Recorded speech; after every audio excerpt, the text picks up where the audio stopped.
Right, listen to me. Before we do get into upping those downs for Monday Night Raw, I just want to get the commentary situation out the way, because I don't want to have to mention it every time that it would naturally come up. But for some reason this week, Jerry the King Lawler is like some super heel, and he proceeded to bury 75% of the roster. I know, I heard it, and I saw it too, and none of it made any sense. But, you know, balance and all that. Samoa Joe also returned to commentary this week, and Samoa Joe is great. So here is what I will suggest. Let's just have Samoa Joe on commentary forever.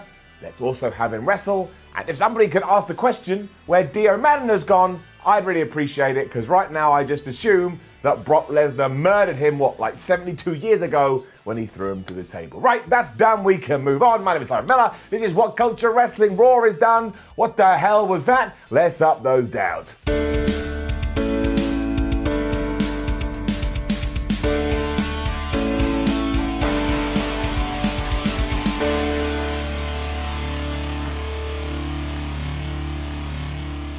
Charlie Caruso is a piece of work, isn't she? As soon as Raw was starting, she was in the parking lot and the AOP pulled up, and she just stuck a microphone in their face and said, "Can you please tell me, AOP, authors of pain, why you attacked Kevin Owens last week?" And when they started speaking in their native language, that wasn't good enough for Charlie Caruso. She was like, in English, please. And they just stormed off. And then Seth Rollins was coming to the ring to apologize.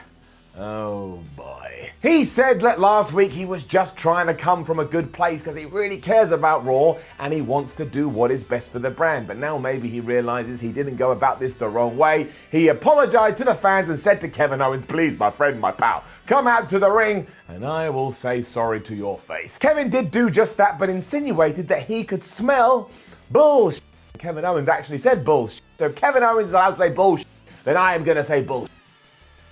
He totally believes that Rollins has aligned himself with the authors of pain, and even when Seth was denying it, he was like, "You know how I know you're talking crap, Seth Rollins? Because your lips are moving, and when your lips are moving, you are talking excrement." And to be fair to Kevin Owens, Seth Rollins, you do have a terrible track record. The book writers then arrived on the scene and said that they wanted a match against Owens and Rollins, and they were happy to do that right now. Kevin Owens, being the smart babyface, was like, "Yeah, okay, we can do that. But quickly, I can work out 3 scenarios, and each one of those scenarios ends with all 3 of you whooping my ass. So if we are going to do it, let's just get it over and done with." And Seth Rollins was so offended, he was like, "Kevin, I can't believe you don't trust me," even after I hit Dean Ambrose and Roman Reigns with a chair all those years ago. "But because you don't believe me, I will leave." And when he did leave, he walked past the authors and didn't attack him at all. And I won't lie, I do like all of this because I feel like WWE are taking their time and I feel like we may actually be getting a slow build. So when Seth finally does reveal, I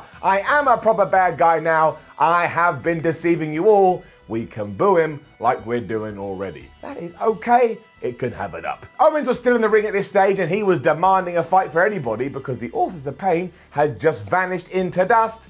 And when he did put this challenge out there, it got answered by Lana, or at least her music hit down. Amazingly as well, that was the match too. That is what WWE actually put on our television screens, and surely it has to be one of the worst things we've seen for this entire decade, which, by the way, ends in but a few weeks. And if you can believe it, Lana won as well. She locked Kevin Owens in the crossface chicken wing, and he tapped out in seconds. Some of that is a lie. Instead, the ravishing Russian stood on stage for what felt like 72 years. I felt the dinosaurs had come back and been extinct again before she started to talk. And thankfully, Kevin Owens just shouted at her when she was doing this, saying, "Nobody cares, because my word is Kevin Owens right." And then, for some bizarre reason, we just got exactly the same thing that we saw at Starrcade. And I know Starrcade was just a house show, but you still aired it on the networks. If you were some chump like me that had watched it and then tuned into Raw 24 hours later, you were indeed getting Bobby Lashley versus Kevin Owens, despite, like I say, on Sunday night, seeing Bobby Lashley versus Kevin Owens. Before that happened though, Lana also told us that Rusev isn't going to be here because yet again, she has got a restraining order against him. Why is Lana able to go into every single city and so easily get a restraining order? Why don't you just go to a judge and go, "Hey judge, can I have an RO?" And he's like, "Yeah, Lana, whatever you want, pow." Anyway, it was Lashley versus Owens, and like 24 hours previously, we didn't get a winner here because before long, the authors of pain were back and they were beating up Kevin. Now, they did such a number on him, they dragged him up the ramp and through the curtain, and no one ever gave me an update for the rest of the show, which means I spent 3 hours going, where have they dragged Kevin Owens to? And the only answer I could come up with was that maybe they took him to All Elite Wrestling. Although I don't want to be too harsh on this, I do like this part of the story. I want to see where it's going to go. Bobby was then doing an interview in the ring saying how much he hates Rusev before the man himself appeared and put a whipping on Lashley's ass. He then escaped, and even though there were security guards and policemen around the ring, they did absolutely nothing. So actually, I understand why Bobby Lashley was a bit pissed off. This is like the third time in a row where nobody has actually stopped Rusev from running in. So as he was leaving, he just body checked a police officer, and that meant he got arrested. Lana then got so hysterical, she got arrested too. So if you are keeping up with this story, Rusev broke the law, and Bobby Lashley and Lana got arrested. Deal with it. And then we went on an absolute roller coaster, and I don't really like roller coasters, so I felt like I was gonna throw up. Let's go. Started with Drew McIntyre versus Tozawa, and in the latter's case, his new role just seems to be turn up to a show and get beaten quite harshly by a star that WWE is thinking more important than him. However, it was quite entertaining. It was quite fun. Drew McIntyre did look like he really put a beating down onto him. He won with the Claymore kick. Getting it up. But from here, it just got so strange because Drew McIntyre got on the microphone, and I'll paraphrase it for you. The two things he was really mad about was one, that Randy Orton goes on social media and says stuff, and also two, Randy Orton poked me in the eye last week. These don't seem like things you need to be frustrated about, Drew. Eventually, Orton was out there telling Drew to calm down, and just as they got in each other's faces, we had another interruption on Raw, which was the OC. I tell you, there was a lot of interruptions on Raw. Let me tell you something, Simon. Not now. I'm going to kick your ass all over this place. Too many interruptions already. Anyway, Gallows, Andersons and Styles were out here, and fair play to AJ.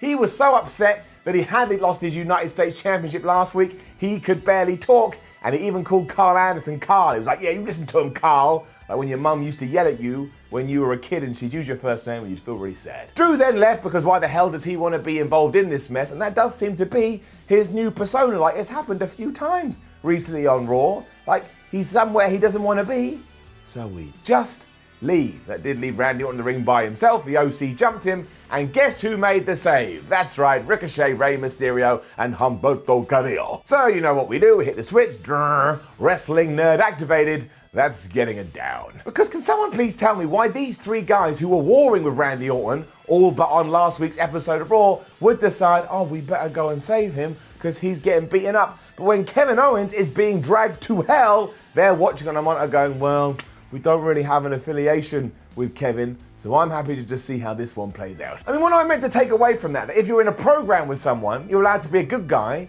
but really, in the grand scheme of things, you're not a good guy because you couldn't be bothered. It made no sense, but it did work. They chased away the original, the only, the official club. I mean, they even checked on Randy afterwards to see if he was fine, but once again, nobody asked, excuse me, does anybody know where the AOP took Kevin Owens? Because that could be really bad. I mean, he could be in the back of a truck about to die. I do like that we're pushing Alistair Black, though.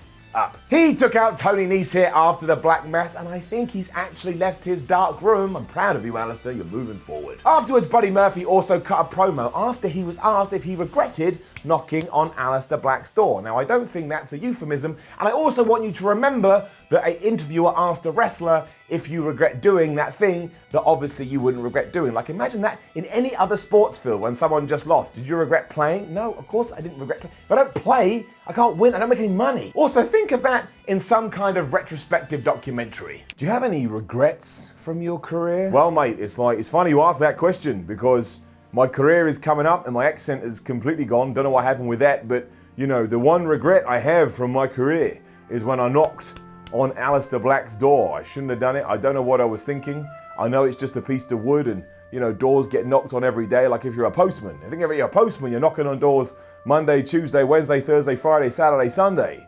But no, I regret it. I should never have knocked on Alistair Black's door. And it's not a euphemism. Moving on, Murphy's big thing was that Alistair was a hothead and he needs to calm down. And if Alistair Black doesn't calm down, he's going to calm him down instead. So I don't know what the hell that is. I presume there's some pay-per-view coming up that we don't know about, and it's called Everybody Chill, and on that we're going to have a calm-down match between Buddy Murphy and Alistair Black. The flip side, I quite like this. And take everything I just said then and times it by 2 because we were also pushing Andrade to the moon. He was taking on Eric Young, and he absolutely beat the shit out of him. it or not, Young did get some offense in here, and obviously on the outside of the ring, Zelina Vega was doing all her stuff, but Andrade hit the hammerlock DDT, he got the victory, and thankfully commentary was putting him over like he was the greatest thing since cheese pizza, as they should have done. Sadly though, the 24/7 nonsense has run its course. I don't think WWE cares anymore, and that is now washed over me, and I no longer care. It's getting it down. Truth and the usual pack of losers ran down to the ring, and when he hid behind the barricade and they all ran off, it was Carl Busch who was helping him out. Now look, I am a stupid British man. I didn't know who Carl Busch was, so I had to Google him, but he is a NASCAR driver. So when the guy next to him seductively revealed that he was a referee, he took it off really slowly. Imagine Lana and da-na-na-na-na. It was kind of creepy. Anyway, he was a referee. He got rolled, Truth got rolled up. 1, 2, 3, he lost the title. Carl Busch ran off and everybody booed. Then later on social media, R-Truth rolled up Carl Busch and he got the title back. You can understand why. I'm happy to say this has jumped the shark. Seth Rollins was then leaving the arena, so Charlie Caruso ran up to him and stuck a microphone in his mouth and wanted to know why he didn't help Kevin Owens. And Seth was like, look, KO, he didn't want my help, and nobody understands how hard it is to be a leader. Man, he is a melancholic son of a diddly, isn't he?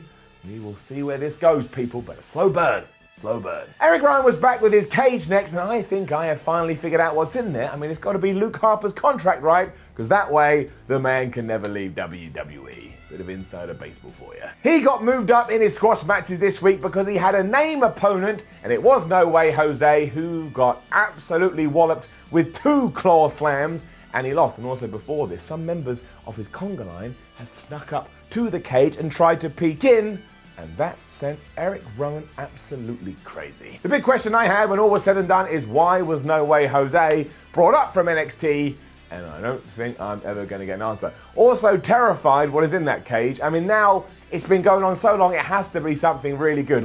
If it's the gobbledygooker, or as I've said before, if it's Hornswoggle, I may actually cry. I can't handle it. It needs to be something so good that it makes me go, wah wah wah. If that doesn't happen, WWE, I'm going to do what I always do. I will go on Twitter and moan. Following this was Charlotte versus the Kabuki Warriors in a 2-on-1 match. And hit my switch again, wrestling nerd. In what world would anybody go, well, I lost to Asuka last week after she spat that stuff in my face, so I know what I'll do now. I'll take on both of them, even though they are the tag team champions. Asuka did cut a really good promo beforehand in Japanese because she sounded absolutely like she was ready to kill somebody. And don't worry, because there is an explanation for all of this, and that is, of course, right here. Ever wonder why a man just randomly appears from a window, even though it makes no sense, especially with the context that this video has been presented in? Well, it's nice and simple.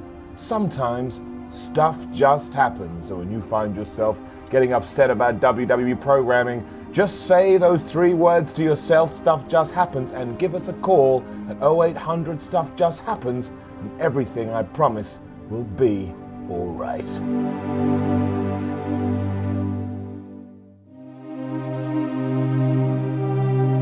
Right, the match. Here's the thing. It was enjoyable. I mean, a little bit higgledy-piggledy in places, but we'll take that and put it over there. And of course, the Kabuki Warriors won after using the numbers game to their advantage. That's the only thing that, switch on, wrestling nerd, annoyed me, because how the hell did Charlotte, one person, manage to last about 15 minutes against 2 women who are meant to be the best female tag team in the entire world? That doesn't make any sense. She should have lasted 5, because those 2 should be so good they can take her out. And also, she almost had the thing won, because she had Asuka in the figure 8, but she didn't see the blind tag to Kairi Sane. So just as she was about to bridge, Kairi hit the insane elbow, and it was the 1, 2, 3. But like I say, it was fun, it can have it up. Going back to that thing I mentioned earlier, and I don't usually talk about things like this, but sometimes we just have to, because on the second time in the show, as Charlotte was backstage after this match, somebody ran up to her with a microphone and said, Charlotte, do you regret taking on this match? What is the deal with all this regret in WWE? And Charlotte just went,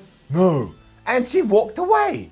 Come up with better questions. Down. And for some reason, we are still doing squash matches with the Viking Raiders, even though they are the Raw Tag Team Champions. I mean, why don't they have a program? Why does no other tag team on Monday nights give 2 hoots about those belts? I can't even remember the names of the losers that were here, but they did get Viking experienced, and they did lose.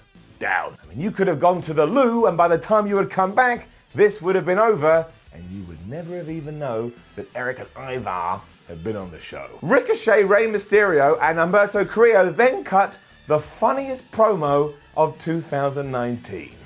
Roll it. Hello and welcome to another episode of maybe the best one yet of Nobody Talks Like That. My name is Simon Miller, and this week, Ricochet, Rey Mysterio, and Humberto Carrillo. Whoever came up to you with this sheet of paper with words on, what you really should have done was taken it, screwed it up, and stuck it back in their mouths, because you said... It started with Ricochet, who said, "You guys know the only thing I've ever tried to do is prove that superheroes are real, but the OC, all of that has to be shoved to the side, because tonight is about us showing up and shutting you up." So are you telling me, Ricochet, that from the day you were born, you were walking around going, "Please listen to me, superheroes are real, you listen to me, superheroes are real." And now you actually have like a situation where you can try and prove that in a make-believe universe, superheroes are real by battling your opponents, but instead you got rid of it because you were too worried about the OC. Then Humberto Carrillo chimed in and he said, "Yeah, Ricochet, you're right. It seems like the OC are trying to ruin everything. But it won't happen tonight because I'm teaming with Rey and Ricochet." And Mysterio wanted his 2 cents as well because he said, no, the honor is mine. What AJ Styles was doing as US champ was unacceptable, even though in my memory all AJ Styles did as US champ was defend his belt and defend it well, but that won't happen anymore because the title is on this side. OC, we're gonna shut you down and shut you out, so get ready for the future and the legend, which I'm 99% sure is the title of an upcoming Disney movie. I'm not gonna lie to you, my friends, I was in tears of laughter during this, because nobody talks like that. It was in our main event and I had to recheck my notes because I was pretty sure that not a lot had happened on this Raw, and then I was like, why are you rechecking your notes, Simon? If you've missed something, it won't be in your notes. Anyway, it was the OC taking on Ricochet, Humberto Carrillo, and Rey Mysterio. And look, let's give it its due. It wasn't awful, was it? And it was quite fun. I didn't really quite understand the finish, but that's Raw nowadays. I assumed that Carrillo would have taken the loss, given that he always takes the loss, but instead, when Ricochet and AJ Styles were on the ropes, Rick got a second rope Styles clash, which always looks amazing, by the way, and he pinned Ricochet for the 1, 2, 3. But we also had one last surprise before we went off the air, because Randy Orton appeared from nowhere.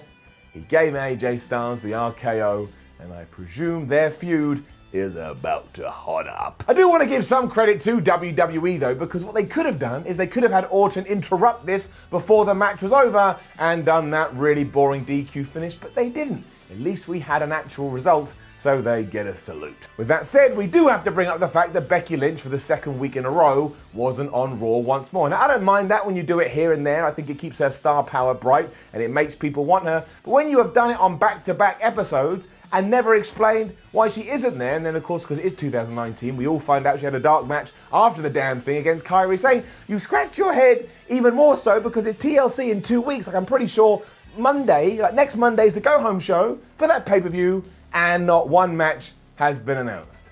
When you take all that up and you stir it in the ups and downs pot, it comes out as a down. And that was the end of Raw, and it was a show where kind of nothing happened. If I had a t-shirt, I'd wear it and it would say kinda nothing happened. I have a funny feeling WWE doesn't exactly know what they want to do at tables, ladders and chairs, so they looked at this one and they whispered, let's just try and get through it.